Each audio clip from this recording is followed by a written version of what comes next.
మాలిన మాటలు మాట్లాడే వ్యక్తి ఒకసారి ఓడిపోయి బెత్తంతో కొట్టిన బుద్ధి రాని రోజక్క కాదు మే వరదలు వచ్చినాయి. లోకేష్ హైదరాబాద్లో ఉన్నాడు. నువ్వు ఆడున్నా వాళ్ళ ఇంట్లో నువ్వు చూసా? లోకేష్ ఆడున్నాడా? లోకేష్ ఆడున్నాడు మాకు తెలుసా? నీకు తెలుసు మే. నువ్వు ఇటలీకి పోయావు మాకు తెలియలా? నీ ఫోటో పెట్టింది నేనే కదా. ట్రిమ్గా టైట్గా అసలు ఆ డ్రెస్ వేసుకొని అసలు ఎవర్రా ఈమె ఫారినర్ అనుకున్నా చూసి. రోజక్క ఇటలీలో నువ్వు మాత్రం ఇటలీకి పోవచ్చు, కాన్స్టిట్యువెన్సీని వదిలేయచ్చు. కాన్స్టిట్యువెన్సీలో అడుగులో పెట్టే మీ కార్యకర్తలకు ఏమవుతుంది ఏమన్నా పట్టించుకున్నామే? నువ్వు మళ్ళీ మమ్మల్ని ప్రశ్నించడం. 24 గంటలు ఆడ పని చేస్తున్నారు.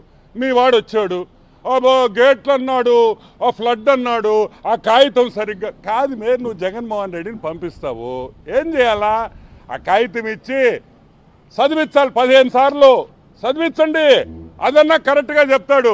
ఈ విధంగా ఈరోజు చంద్రబాబు నాయుడు అదేవిధంగా ప్రతి మంత్రి ఇంక్లూడింగ్ నారా లోకేష్ ఇంత కష్టపడుతుంటే హైదరాబాద్లో ఉన్నాడంట. హైదరాబాద్లో నేను అడుగుతాను, అసలు బుద్ధిని మాట్లాడుతున్నావా? బుద్ధి లేకుండా మాట్లాడతావా? సైజు పెరగడం కాదు, బుద్ధి కూడా పెంచుకో. నువ్వు మర్యాదగా మాట్లాడితే మేము మర్యాదగా మాట్లాడతాం. మొన్న చెప్పా నేను, తిరుమలలో వద్దు అన్నా, చెప్పానా లేదా? మళ్ళీ తిరుమల దగ్గరికి వచ్చి ఆమెకి మళ్ళీ సరే నీకు దర్శనం ఇచ్చారు, ఇక్కడ మా వాళ్ళని కూడా నేను విమర్శించాలి కదా. ఆమెకేందా ప్రోటోకాల్ దర్శనం ఇచ్చేదా? ఆమెకు మళ్ళీ ఒక షాల్వా, పెద్ద షాల్వా, డబుల్ షాల్వా కావాలి. ఆమెకి సింగిల్ షాల్వా జరగచ్చు, డబుల్ షాల్వా కప్పి పంపిస్తారు. ఏంది ఇది? కరెక్ట్ కాదని కూడా నేను మనవి చేస్తున్నాను. అసలు తిరుమల నువ్వు దర్శనం తీసుకున్నావు, నువ్వు ఒక ఎక్స్ మినిస్ట్రీ, వాళ్ళు ఏదో నీకు దర్శనం ఇచ్చావు, నువ్వు బయటకు వచ్చి నువ్వేం మాట్లాడతావు? అసలు దేవుడు అంటే నీకు భక్తి ఉందా? నువ్వు అమ్ముకున్న టికెట్లు, నువ్వు సంపాదించుకున్న డబ్బు ఇంకా మా వాళ్ళు తీలేకున్నారు. తొందరలో అన్నీ తీస్తాం, అన్నీ తీస్తాం. నువ్వు ఎంతెంత సంపాదించావు తిరుమలలో, నువ్వు ఎన్నెన్ని లెటర్లు ఇచ్చావు అన్నీ తీస్తాం. నేను అనేది నువ్వు సహకరించబాకు, పని చేసేవాళ్ళని విమర్శించబాకు. తప్పులే. నిన్నెవరు రమ్మన్లా, నువ్వు విజయవాడకి నిన్నెవడు ఆడ పిలవడు. నువ్వు ఆ మునిగా అట్లీస్ట్ నువ్వన్నా ఉంటే ఆ నీళ్లు మళ్ళీ పైకి వెళ్ళిపోతాయి, 2వ ఫ్లోర్ కూడా మునిగిపోద్ది. సో వద్దు. నేను చెప్పేది ఏంటంటే నువ్వు విమర్శించు, తప్పు చేస్తే విమర్శించు, ఆ విమర్శను స్వీకరిస్తాం. మేము మాలో పొరపాటు ఉంటే మార్చుకుంటాం, మేము తప్పు చేస్తే సరిదిద్దుకుంటాం. ఏదో విమర్శించాలి, ఏదో కెమెరాల్లో పడాలి అనేది కరెక్ట్ కాదు. నారా లోకేష్ ఎక్కడున్నాడో నువ్వు కావాలంటే పోయి మంగళగిరి కాన్స్టిట్యున్సీలో అడుగు, విజయవాడలో అడుగు. పొగులు రాత్రులు పనిచేస్తూ ఉంటే కనిపించడం లేదని నువ్వు అంటావు. పద్ధతి మార్చుకో. ఒకసారి ప్రజలు బుద్ధి చెప్పారు, అప్పుడు ఓడిపోయావు, నడి మధ్యలో గెలిచావు, మళ్ళీ ఓడిపోయి ఈసారి ఈపు బాదేరు. అయినా కూడా బుద్ధి రాదు మేనిక. ఏమైంది మేమిక? మీరు మారరా? మీ మంత్రులు ఏమయ్యారే? మాజీ మంత్రులు ఏం విజయవాడలో వచ్చి తిరగొచ్చుగా? మీ రజనీ ఏమైంది? పెద్ద మాటలు మాట్లాడే మీ మంత్రులు కదా. మీ బొత్స బాబాయ్ ఏమయ్యాడు? ఆడి స్కామే ఇప్పుడు మాట్లాడింది, బొత్స బాబాయ్ గడి స్కాము.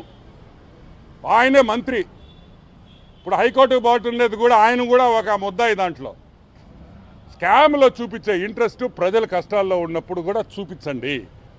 రండి, మీరు అపోజిషన్లో ఉంటే దూరంగా ఉండకూడదు. కష్టపడండి, చేతులు కలిపి ప్రజలకు సాయం చేస్తాం. అంతేగాని ఆడ కూర్చొని ఏసీలో కూర్చొని మేకప్ వేసుకొని మాట్లాడడం కాదు. మాకు తెలుసు. బయట వాళ్ళు వచ్చి మార్టిగేజ్లు రిలీజ్ చేస్తున్నారు. వాళ్ళ పేర్లు ఇచ్చా, ఆధార్ కార్డు నంబర్లు ఇచ్చా, ఫోటోలు ఇచ్చా. ఇప్పటికి కూడా ఎటువంటి ఇన్వెస్టిగేషన్ లేదు, దీని మీద విచారణ ఉండదు అని నాకు అర్థమైపోయింది. కాబట్టి ఈరోజు కలెక్టర్ గారికి ఒక రిప్రజెంటేషన్ ఇచ్చి కరెక్ట్గా వారం లోపల దీని మీద హైకోర్టుకు వెళుతున్నాం. అట్లీస్ట్ న్యాయస్థానం అన్నా ఇక్కడ జరిగిన అవినీతి, ఆ న్యాయస్థానం అన్నా మాకు న్యాయం చేస్తుందని మేమందరం భావిస్తున్నాం. మీకు ఒక ఎగ్జాంపుల్ చెప్తాను. ఇదిగో 2 మార్టిగేజ్లు రిలీజ్ చేశారు. 2 ఒకే ఫైల్ నంబర్, రెండిటికి ఒకే ఫైల్ నంబర్, రెండిటికి ఎట్లా వస్తాయా? రెండిటికే ఒకే ఫైల్ నంబర్ అంటే ఎందుకు ఇప్పుడు ఇంత మొహమాటం ఎందుకని అడుగుతున్నా. అన్నిటికీ ఒకే ఫైల్ నంబర్ వేసి మొత్తం రిలీజ్ చేసేయండి. ఈరోజు నేను చెప్పేది ఒకటే, మార్ట్గేజ్ స్కామ్లో ఫార్జరీ జరిగిందనేది చాలా తక్కువ. ఫార్జరీ అనేసి ఒక 6 ఫైల్స్ చూపించి పెద్ద పెద్ద ఆఫీసర్స్, ఐఏఎస్ ఆఫీసర్స్, పెద్ద పెద్ద అసిస్టెంట్ కమిషనర్లు, పెద్ద ఆఫీషియల్స్ అందరినీ ఈరోజు కాపాడేదానికి ప్రయత్నం చేస్తున్నారు. దానికి ఆనం అనే వ్యక్తి సహకరించడు అని కూడా నీకు మనవి చేస్తున్నా. ఫార్జరీ అని 5 మందిని అరెస్ట్ చూపించి పాపం ఆ టీపీఓల్ని, ఆ చిన్న చిన్న వ్యక్తుల్ని మీరు అరెస్ట్ చేసేసి పెద్ద పెద్ద చేపలు, బాగా తినిన చేపలు, కోట్ల రూపాయలు తినిన చేపలను మాత్రం మీరు పట్టుకోరా? వైసీపీ నాయకుల హస్తం దీంట్లో లేదా? ఐఏఎస్ ఆఫీసర్స్ హస్తం దీంట్లో లేదా? లేకపోతే ఈ స్కామ్ ఎలా జరిగిందని మేము ప్రశ్నిస్తున్నాం. అంటే అంత లెక్కలేంతనమా? 5 మందిని అరెస్ట్ చేయడం కాదు. ఈరోజు ఇన్ని ఫైల్స్, నేను 73 ఫైల్స్ తీసా, ఇంకా 110 ఫైల్స్ ఉన్నాయి తీయాల్సినవి. అవి కూడా తీస్తాం, హైకోర్టుకు వెళతాం, సిబిఐ ఎంక్వైరీ కాకపోతే సిఐడి ఎంక్వైరీ అన్న అడుగుతాం. ప్రతి దీంట్లో పాల్గొన్న 2 ఐఏఎస్ ఆఫీసర్లు, హరిత గారు, వికాస్ మర్మత్, ఇద్దరిని జైలుకి పంపించేది ఖాయమని కూడా నేను మనవి చేస్తున్నాను. చెన్నుడు అసిస్టెంట్ కమిషనర్, ఈ పెద్ద తలకాయలందరూ కోట్ల రూపాయలు తినేసి ఇష్టం వచ్చినట్టు మార్ట్గేజ్ రిలీజ్ చేశాడు. అసలు AP apartments building rules and regulations ప్రకారం ఏం చెప్తుంది?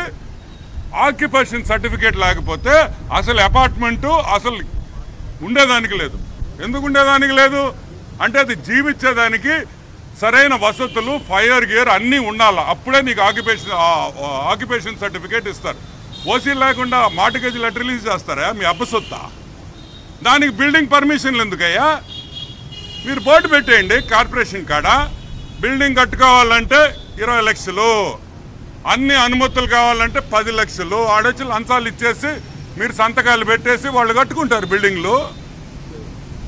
2,40,00,000 రూపాయలు ఒక ఫైల్ మీద నోటింగ్ పెట్టున్నారు, కట్టాలని డబ్బులు రిలీజ్ చేసేస్తారా? ఇది కార్పొరేషనా? మీ ఇంట్లో లెక్కలు రాసుకునేదా? అర్థం పర్థం ఉండాలి. ఎట్టిచ్చారా మీకు ఐఏఎస్ ఆఫీసర్స్ అని ఈరోజు ప్రశ్నిస్తున్నా. what brains do you guys have? You all become IAS officers today and you don't know the bloody basics. I'm questioning the IAS cadre today. How can you have officers like this who digress, who go against every rule in the rule book and they get away with it? No, it's not going to happen. We are going to go to the High Court and let's see what happens. We'll make all these guys pay for all their mistakes that they have done. So ఇప్పుడు ఏదో పెద్ద scam అయిపోయింది, ఫార్జరీలు చేసేసారు, వాళ్ళు చేశారు, వీళ్ళు చేశారు, ఇదంతా ఒత్తి నాన్సెన్స్, అంతా అబద్ధం.